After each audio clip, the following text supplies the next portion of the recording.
Hey there guys, D-Licious here, and today I will be showing you my attempts to recreate the Thunderbolt in KSP.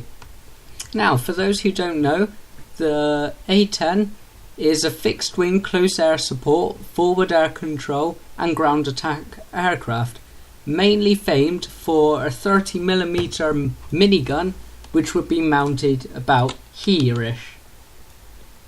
Obviously, there are some inaccuracies on this craft. The nose I feel is the biggest problem with this, but there we go.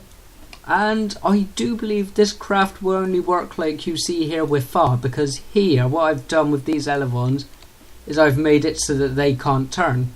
And I think that's only a FAR feature, and I've also added air brakes onto the wings, but you know, it's nice to see some FAR craft once in a while, I feel. So let's get right into this. The Thunderbolt it had its first flight on the 10th of May 1972, but it was introduced to service basically 5 years later in March 1977.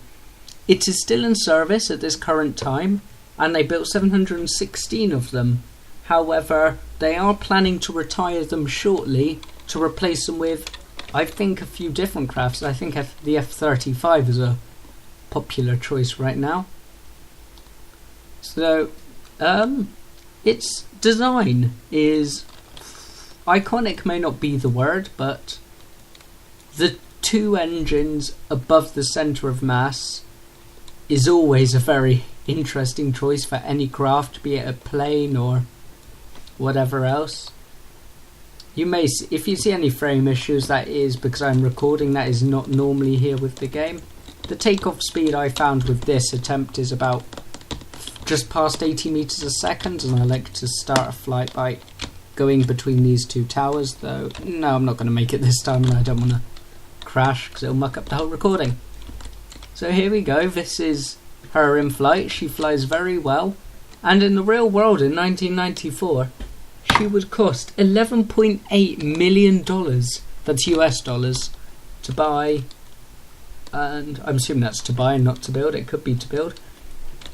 And her full name is the Fairchild Republic A-10 Thunderbolt 2.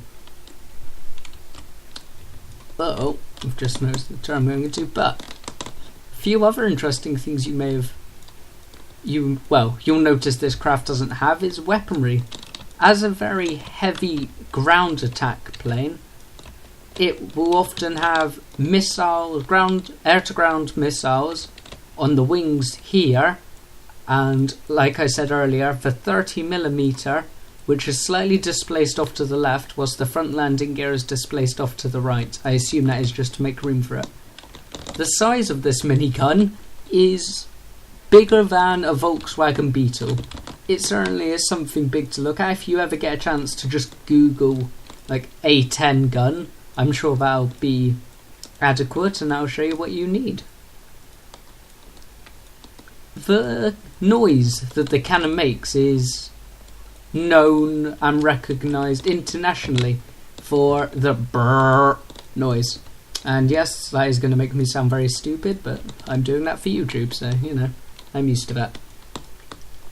What quite a few people don't know, however, is that noise that I just made, and I'm going to not repeat because I'm terrible at it. If the A-10 is to fire its rounds from a far enough distance away, you will actually hear the shots hit the ground and explode first, seconds before you hear the noise of the minigun firing, and that is obviously due to the way sound travels. And yeah. So, would I say I am pleased with my A-10? Yes. If I could change the nose stock, I would. And, well, it is only using stock parts, so I guess I can advertise it as stock. And I have mentioned that it will probably only have this here that doesn't turn with FAR. Another feature I have added is the air brakes, which I'm trying to add for my planes now. And obviously there's the cockpit view, which I don't know if this looks like the inside of an A-10. I haven't been in one. I haven't really looked that far around in them when I see pictures of them or in DCS World. But yeah, the nose is definitely something that needs changing. And I have added the air brakes, as I will try and demonstrate now, and hope that the wings don't rip off. Because that... See, there you go. They are a bit too strong. And if I was to reduce the angle any more, then they'd be a bit too low for my liking compared to what they are in real life. So I'm afraid that's where they are. They are a bit strong, and if you pull them out in a turn, which I'm not going to do because I don't have editing software to go back to a flight easily, then you will end up with some problems, as in the wing will probably just snap off.